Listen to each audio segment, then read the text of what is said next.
So Errol Spence Jr. was awarded every single round as he retains his IBF welterweight strap against Mikey Garcia. For once, the judges were all on the same page, which was pretty surprising and rare these days, but I do agree with them. I couldn't give Garcia a round. He was relegated to just kind of trying to participate in the fight as it wore on, but as it became painfully clear that Spence wasn't going to play ball in terms of being the clumsy bigger man, he wasn't giving him those opportunities, those countering opportunities, and he stuck to his jab. He was really busy, and he fought a very sensible fight. He basically outboxed Garcia. Now, a lot of people going into this, more of the Spence naysayers, they think he's very basic, perhaps doesn't have those special effects that Mayweather talks about that he accused Golovkin of not having. But Spence does everything well. Fundamentally, very solid. And with boxing, we'll start with the fundamentals. He always started with the jab. He always ended on the jab. He pushed him back. He saw what he could get away with, but he didn't get gassed on the idea of trying to bully him.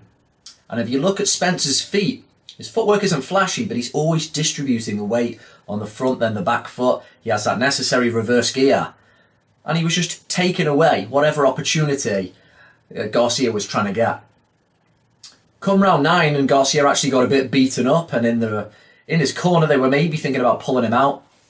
And the tactics at that point by Robert Garcia, whatever the original game plan was, I think had really gone out the window at that point, and they were saying, like, be the aggressor, go to the body. That was not in the interests of Garcia, I'm sure, coming into the fight. But Spence, again, he just took everything away from him by using his size very sensibly. Throwing over 1,000 punches in 12 rounds, he was real busy. Fair play to Garcia, he did well taking some of these looping left hands. He showed he is very sturdy. I don't think it's a knock on Spence, who I do think is quite destructive when he wants to be. I just think Garcia keeps his chin down well and has a lot of pride. So, winning every round. I thought Spence would have probably ground him down up maybe about by round 8, but pretty dominant stuff.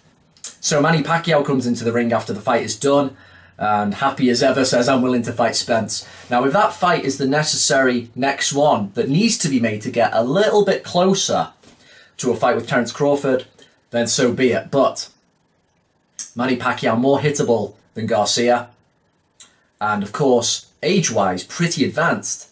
I can only see the Philippine legend getting battered at this point. As for Garcia, he has to go down now, he knows it. And because he didn't get absolutely clobbered and taken to the cleaners, I think the fight with Vasily Lomachenko still is very worthwhile. I would like to see that one next. Congrats to Errol Spence, but in terms of whenever that fight against Keith Thurman or Terence Crawford, more importantly, is going to happen, we could still be looking at years here.